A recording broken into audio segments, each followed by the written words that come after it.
अगस्त 2019 में जब Donald Trump ने ग्रीनलैंड को खरीदने की बात कही थी, तब पूरी दुनिया ने इसे मजाक समझा था। डेनमार्क के प्राइम मिनिस्टर ने तो इसे इलॉजिकल बात बताया था। लेकिन आज 2026 में वही मजाक एक जियोपॉलिटिकल फ्लैश पॉइंट बन चुका है। तो आखिर क्यों ट्रंप इसे खरीदना चाहते हैं, क्यों रशिया वहाँ अपना मिलिट्री बढ़ा रहा है और क्यों चाइना खुद को एक नियर आर्कटिक स्टेट बताकर वहाँ घुसने की कोशिश कर रहा है। चलिए समझते हैं इस लॉजिक को कि क्यों आखिर एक ऐसा आइसलैंड जहां मुश्किल से 56,000 लोग रहते हैं, उसके लिए दुनिया के 3 सुपर पावर्स यूएस, चाइना और रशिया आपस में लड़ने को तैयार है। लेकिन दोस्तों, मिनरल्स और जियोपॉलिटिक्स पर आने से पहले हमें समझना होगा कि ग्रीनलैंड की असलियत क्या है, क्योंकि ये आइलैंड जितना शांत दिखता है, इसके नीचे उतने ही राज दफन है। आपको सुनकर हैरानी होगी कि ग्रीनलैंड टेक्निकली एक आइलैंड है, लेकिन ये इतना बड़ा है कि इसमें 3 फ्रांस इजीली फिट हो सकते हैं। और यहाँ एक भी ऐसी रोड या रेलवे लाइन नहीं है जो 2 शहरों को आपस में जोड़ती हो। मतलब यानी अगर आपको एक टाउन से दूसरे टाउन सफ़र करना हो तो आपके पास सिर्फ 2 ऑप्शन है, या तो बोट या हेलीकॉप्टर। इसीलिए यहाँ इंफ्रास्ट्रक्चर बिल्ड करना किसी भी बड़ी पावर के लिए एक एंट्री टिकट बन सकता है, इवेंचुअली, जो चाइना करना चाहता है। ग्रीनलैंड की जियोपॉलिटिक्स हमेशा से अजीब रही है। कनाडा और डेनमार्क के बीच ये एक छोटा सा आइलैंड था जिसके लिए सालों तक विस्की वॉर चली है। So now what is whisky war? तो इन दिस वॉर दोनों देश की मिलिट्री वहाँ जाती, अपना झंडा लगाती और दूसरे देश के लिए एक विस्की की बोतल वहाँ छोड़ कर आ जाती। ये वॉर 2022 में ख़त्म तो हो गई, लेकिन इसने ये दिखा दिया कि आर्कटिक की हर एक इंच ज़मीन कितनी कीमती है। तो जब ये आइलैंड इतना खतरनाक है और लोग इतने कम हैं, तो ये 3 सुपर पावर्स इसके लिए क्यों लड़ रहे हैं? तो सारा खेल है मिनरल्स का, लेकिन मिनरल्स पे आने से पहले हमें इसकी ज्योग्राफी और फियर का इंटरकनेक्शन समझना होगा। अब आते हैं सबसे खतरनाक सच पे। 1959 में कोल्ड वॉर के वक्त यूएस ने ग्रीनलैंड के बर्फ के नीचे एक बेस बनवाया था, जिसे कैंप सेंचुरी कहा जाता है। पब्लिक को बताया गया कि एक साइंटिफिक लैब है, लेकिन असली प्लान था इस बर्फ के नीचे 600 न्यूक्लियर मिसाइल्स को छुपाने का, ताकि वो रशिया पे हमला कर सके। लेकिन ट्विस्ट ये है कि आज क्लाइमेट चेंज की वजह से ये बर्फ पिघल रही है, और जिसकी वजह से रेडियो एक्टिव वेस्ट और टॉक्सिक केमिकल्स धीरे धीरे बाहर आ रहे हैं। तो ये सिर्फ एक एनवायरमेंटल डिजास्टर नहीं है, ये डेनमार्क और यूएस के बीच एक डिप्लोमेटिक विवाद है। अब आते हैं रिसोर्सेज वॉर पे। आज आपका स्मार्टफोन हो, इलेक्ट्रिक व्हीकल्स की बैटरी हो या हमारे एडवांस फाइटर जेट्स, इन सबके लिए चाहिए होते हैं रेयर अर्थ एलिमेंट्स। लेकिन यहाँ एक बड़ा ट्विस्ट है, इन सभी मिनरल्स का 90% प्रोसेसिंग कंट्रोल करता है चाइना।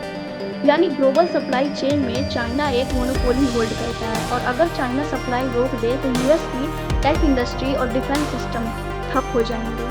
लेकिन ग्रीनलैंड के पास इसका सॉल्यूशन है। एस्टिमेट्स के मुताबिक ग्रीनलैंड के पास 36 million tons rare earth elements का भंडार है। वहाँ के क्वेनफील्ड और टेनरिच जैसे माइंस भी इतने बड़े हैं कि वो पूरी दुनिया की डिमांड अकेले पूरी कर सकते हैं। इसलिए यूएस चाहता है कि उन माइंस का कंट्रोल उनके हाथ में रहे, ताकि चाइना पे से उनकी डिपेंडेंसी खत्म हो सके। लेकिन दोस्तों, बात सिर्फ मिनरल्स की नहीं है। ग्रीनलैंड की ज्योग्राफी अपने आप में एक वेपन है। जैसा कि डोनाल्ड ट्रंप ने कहा था कि उन्हें ग्रीनलैंड यूएस की सिक्योरिटी के लिए चाहिए। तो अगर आप आर्कटिक का मैप ध्यान से देखें तो रशिया से वॉशिंगटन तक का सबसे छोटा रास्ता ग्रीनलैंड के ऊपर से निकलता है।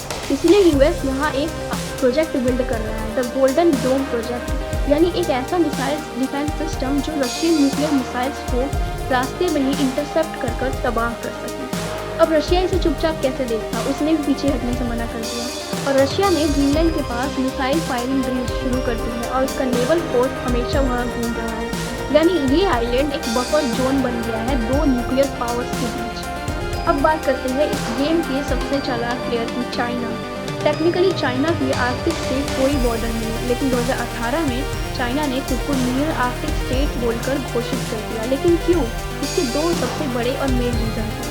पहला द शॉर्टकट और दूसरा द बैक ट्रैक। हम पहला रीजन समझते हैं, द शॉर्टकट।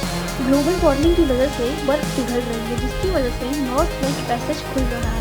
यानी चाइना से यूरोप जाने के रास्ते में जो 35 दिन लगते थे वो घटकर अब सिर्फ 20 दिन रह जाएगा, जिससे चाइना को बिलियंस ऑफ डॉलर्स का प्रॉफिट होगा। Now the second reason, the death trap. China Greenland की इंफ्रास्ट्रक्चर, रोड और एयरपोर्ट्स में हैवी इन्वेस्टमेंट करना चाहता है, लेकिन यूएस और डेनमार्क को ये डर है कि चाइना वही डेथ ट्रैप वाला डिप्लोमेसी यूज़ करेगा जो उसने श्रीलंका में की थी, और फिर धीरे धीरे वहाँ अपना मिलिट्री बेस बना लेगा। आते हैं उस डर पर जो पूरी दुनिया को है। ग्रीनलैंड की बर्फ 3 किलोमीटर तक मोटी है और अगर ये बर्फ पूरी पिघल गई, जो कि ग्लोबल वार्मिंग की वजह से पिघल रही है, तो दुनिया का सी लेवल 7 मीटर यानी 23 फीट तक बढ़ जाएगा, जिसकी वजह से मुंबई, न्यूयॉर्क और लंदन जैसे शहर सिर्फ किताबों में रह जाएंगे। तो आपको क्या लगता है कि हम एक नए कोल्ड वॉर की तरफ बढ़ रहे हैं? डेनमार्क ने तो साफ कह दिया है कि Greenland is not for sale, लेकिन प्रेशर हर तरफ से बढ़ रहा है और ट्रंप ने ये भी कहा है कि उन्हें नोबेल पीस प्राइज की जरूरत नहीं है, उन्हें बस अमेरिका की सेफ्टी और सिक्योरिटी के लिए ग्रीनलैंड चाहिए। और जियोपॉलिटिक्स में नेवर जैसा कुछ नहीं होता। आज ग्रीनलैंड वही है जो 19th सेंचुरी में अमेरिका का वाइल्ड वेस्ट था, जिसकी लाठी उसकी भैंस। तो आपको क्या लगता है कि ग्रीनलैंड तीसरे विश्व युद्ध का कारण बन सकता है? कमेंट में अपनी राय जरूर बताएं और ऐसे ही जियोपॉलिटिक्स और हिस्ट्री रिलेटेड वीडियोस के लिए चैनल को सब्सक्राइब करें।